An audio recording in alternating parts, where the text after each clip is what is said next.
light. Ay, hindi ka Katay XL. O, medium na lang. Ay, Ate Joanne, di ka pa umabot. Ganda niyan, Katay. Okay na, Katay. New pouch, no? Anong size ni Katay dito sa Nike?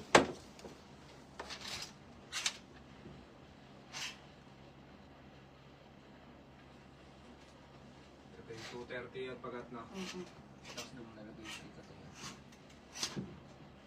XL. Ito, madam, yung mga Nike natin, oh.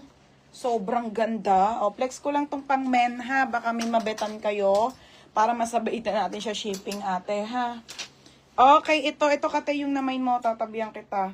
Ano na lang po to? Medium, large, XL, ha. Medium, large, XL, Nike po. 350 lang. Okay, oh nga, ganyan nga. Pamain ako dito ng Mine Nike. Code ng Nike, medium, large, XL. 350. 350 ha, naka-embroid mga madam. Naka-embroid. Si Katay, wala nang dress. Meron, marami akong dress. I-80 ko nga bukas tayo. Nag-sort ako. Oo, akin yan. Bakit? Di ba yun yung binili ko? Saan? Okay, next tayo. Hindi, ito yung squares ba yan? Ayun nga yun. Next, madam. Okay, wait lang ha. Ulitin ko nga. Baka magbago isip nyo.